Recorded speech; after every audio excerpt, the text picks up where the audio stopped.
After moving to the UK, I quickly realized that being an American is like living in an alternate universe where everything is sort of familiar, but also slightly tilted. So today I'm going to go through 12 things that I would only learn by living here in the UK as an American. Safety hits different here. So in America, safety often means alarms, locks, a friendly beware of dog sign hung on a fence, and usually police presence in most places and guns. Lots of guns. But here in the UK, it feels different. It feels a lot more subtle. Yes, there's CCTV everywhere, and there are police presences, especially in big crowds and crowded areas and tourist areas. But walking around, even cities like London here in the UK, you don't feel like you're walking around the wild, wild west. You don't feel like you're going to have a shootout or a showdown every time you go into a grocery store to buy milk. The guns are almost non-existent here. I didn't really ever feel safe in America the way I feel safe here in the UK.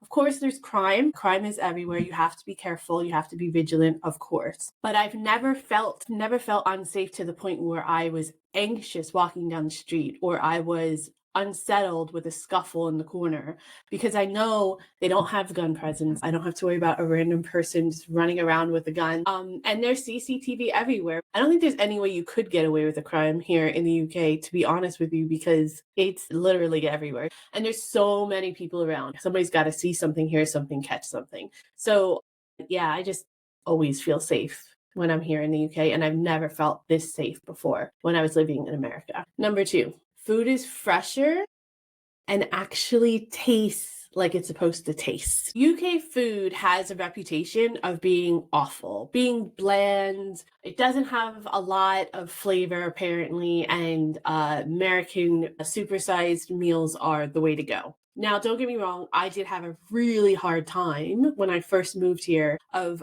finding things that I liked, but I realized it was kind of coming off of all of the chemicals and sodium and sugars and corn syrups that go into all of our food in America.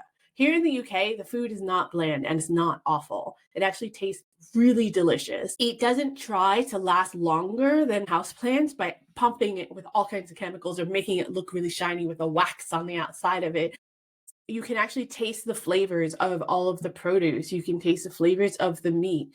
And now just about everything that I have is just really flavorful, really satisfying, and almost shocking when you realize some of the things that you've gotten used to living in the United States, of what you thought was good food. And it's just the same exact ingredients here in the UK, but it feels fresher, it tastes better, feels healthier, and you can even see the difference. The colors are more vibrant of the produce. The meat just looks like it's healthy meat that you're eating, and all of the grains don't taste like sugar. It's really actually kind of incredible when you think about it. So we definitely need to work to debunk that horrible myth of British food being awful. Number 3, public transportation is actually kind of fun. Now, I have been very honest with the fact that I don't have a car here. I am working on my license, but I don't have it yet. And I really don't care. I have been here for 2.5 years now, and I do not miss having a car at all. In America, having a car is an absolute necessity unless you live in big cities. And even there, it sparingly depends on what big city and what area of the big city sometimes that you're living in. So it's just more of like a theory in America rather than a practicality for most people, especially where I lived in like suburbia and in between 2 big cities. In the UK, everyone uses public transport pretty much. Don't get me wrong, there's plenty of people that drive as well. It is a lot easier in some respects, depending on if you're going to a remote area. But overall, I've never had an issue with trains. I've never had an issue with the buses. All the bus drivers, all the train conductors are all really helpful. The public that's on the bus or the train are pretty respectful of each other as well. And I still kind of getting a kick out of walking to the train station and just tapping my phone and getting on a train and not really having to think about it and not being a complete ball of stress by the time I get to work. Number 4, The lifestyle does not revolve around work. In the United States, we treat jobs as if they're our life partners, as if they're the most important thing in the world. Americans really tie their identities to what they do for a living and how they make money. We spend so much time at work over and above what our contracted scheduled times really are in a lot of cases. In the UK, work is just work for the most part. Of course, you have areas that expect a little bit more. There is a service industry here, of course, that works different hours. And of course, labor does have a slightly different schedule as well. But there's an overall sense that once you're done with work, you leave and you go home. And then you do this other thing called spending time with your loved ones. And you might even fit in a hobby here and there. I know, completely strange to anyone who's in America, right? I'm still learning to not prioritize work in the same way and still kind of finding that work-life balance here. Overall, I feel like it's just understood that your family and your loved ones are more important and you don't have to feel guilty about it. It's an amazing feeling. Number 5, healthcare that doesn't leave you bankrupt. So it's always on the list. You can't not have healthcare on the list if you're comparing the United States versus the UK. In the States, a sprained ankle feels almost like a mortgage application. You have to fill out all of this paperwork when you even get into the hospital. You have to show your insurance card, you have to show your ID. You have to have a credit card with you most of the time, and then you'll get a bill in the mail at the end of the day as well. In the UK, you have the National Health Service, the NHS. Yes, it has queues, it has quirks, and it definitely has downfalls. But overall, comparing the system that we have in the UK versus the system that you have in the US, it is incredible. And the great thing about healthcare in the UK here is that you have a hybrid system. So there's a private healthcare model here. It doesn't cover everything. It doesn't cover major surgeries, but if it's something that you don't want to wait for in the NHS and you have the means, you can go private and pay for it out of pocket and get the service or the treatment faster. But you don't have to worry about selling a kidney just because you get a cold. And you also don't have to worry about losing your house and everything you've worked for because you have cancer. That alone feels absolutely revolutionary. And it is one of my favorite things about living here in the UK, not just because I get healthcare that I deserve and is a right, but also because I don't have to stress about it. I don't have to worry about my kid getting sick. I don't have to worry about my partner and I getting older as far as how we're going to pay for treatment, saving up extra money for our retirement in case we get really ill or we have some kind of chronic life-altering illness. We can just live our life. It's amazing the amount of stress that alone takes off of you for your daily activities. Number 6, overall, the pace of life is just slower. People in America just speed walk everywhere. They're always in a rush. They're always trying to get somewhere. They always have something else to do. It's always go, go, go. Even eating, you eat really, really fast. You just grab a bite to eat as you're on your way somewhere else. You never sit down and take time for anything. It's almost like everything is a competition. Eating, driving, everything. In the UK, things are just calmer. Because people have a better understanding of work and life, people tend to just take more time out to relax. People walk a little bit slower. People schedule breaks. People schedule time to sit outside in their backyards and have a cup of tea. It's an amazing, amazing discovery when you realize the joy of not treating every single activity, every moment like an Olympic sprint. And when you can embrace downtime and really just calm your mind down and slow down, have some peace and quiet. It's an amazing, amazing feeling that I never would have had outside of the United States. Number 7, multiculturalism doesn't have to be divisive. America is considered the melting pot of the world because we accepted people from all walks of life, all religions, all ethnicities, all races. And I'm not saying that it was perfect, but it is a really, really amazing feeling to think that the idea of America is that it's welcoming to everybody no matter what. So when I moved to the UK, I did have a sense that that multiculturalism wasn't really going to exist as much. Based on the British Empire, obviously I knew that it would be diverse here, but I didn't think it would be as diverse as it is. It's literally everywhere. It's on your plate, it's in your neighborhood, it's accents, it's everywhere. I mean, I once did a job where the department I worked in, all of us were immigrants. There wasn't one native British person in my specific department. And it was amazing. In the United States, it's really something that's so divisive and so just full of tension, talking about immigration, talking about people from different countries, people who were not born in America. There was always an emotional charge that was connected with the conversation. It was never open-minded. And here in the UK, don't get me wrong, there's still emotions tied to it. There's still some divisiveness and some tensions that arise when you talk about immigration and stuff. But overall, it's kind of just baked into the culture, and it's really comfortable, and you just move on and carry on. It's amazing. Number 8, the sense of community is so strong here. The United States it doesn't really have a community. It's all really manufactured and sort of just surface. When you come to the UK, it's so ingrained in the culture. It's in your local pub and everybody that goes there. Local events, historical landmarks, everyone just has this sense of Britishness. If there is a national event or there's the Olympics or something like that, you're still rooting for countries from the Commonwealth. You still feel that sense of being British, a sense of pride and connection throughout everyone that lives here. It still blows my mind, but also is kind of like a warm hug, and I love it. I didn't realize I was missing it so much until I came to the UK and became ingrained in the community here, and what a difference it really does make having that around you. Number 9, education is acceptable and universal.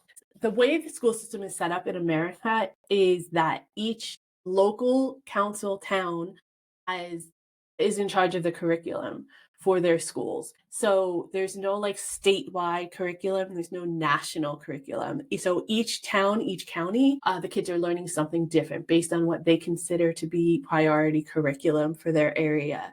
And here in the UK, it's universal. I mean, all the kids are basically learning the same things, and they're held to basic singing standards. And that's really, really strange and different to me, because I mean, that's why education is so up and down, I think, in America. Kids in the United States from one county to another just don't necessarily always have the same access to knowledge.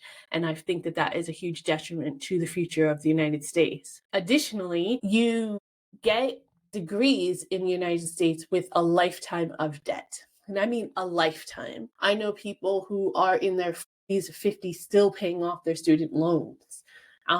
It's absolutely insane. But here in the UK, you have higher education costs, and they are more expensive than they used to be. My jaw still drops when I hear tuition numbers here. It's such a lovely thing to come into It's such a lovely thing to come into as a parent. Not just that it's helping to relieve some of the financial burden off of us and our child, but more so that education is so universal that even if my child decides to go to a university in a different part of the UK, that they're not going to be behind in any way, and that she's not going to feel inadequate in any way because she wasn't properly prepared just because of the area of the country that she grew up in or she was schooled in. That is really amazing. Number 10, the differences in the fashion and lifestyle overall. So it's not that British people aren't fashionable, because they are, don't get me wrong. But it's almost like their fashion with their flair on it. In America, it's more like, oh, so-and-so wears this, so I'm going to wear this. It's not that it's just something that's them or represents their personality or something they really vibe with. It's more as though, oh, this is the trend, so this is what I'm going to wear. And it's not about comfort, or there's no personal influence on it at all. The same thing goes for lifestyle between the United States and the UK. A lot of Americans are just going through the steps of life that are laid out for them by whatever society or their religion or their family unit, rather than really thinking things through of what they want and the steps they want to take to make their life whatever it is they want out of it. Here in the UK, there's a little bit of that, but most of the time, people are open to be able to do what they want to do. People are open to be able to make decisions that might be a little bit off kilter, might be a little bit off balance, or maybe not fit the mold, but that doesn't necessarily mean they're looked down on or that they're, lacking in any way.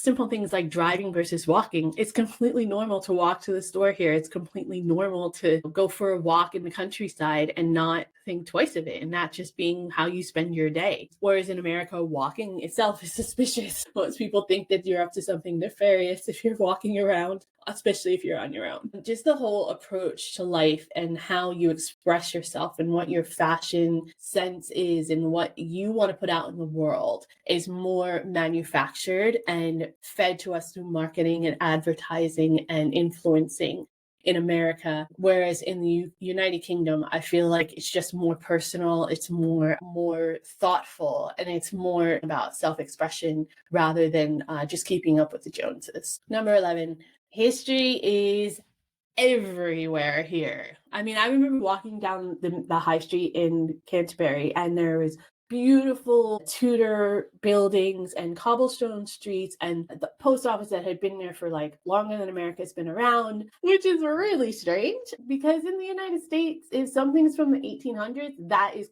insanely ancient, right? But here in the UK, it's not unheard of to have buildings that are like from the 1400s, 1200s, 1600s.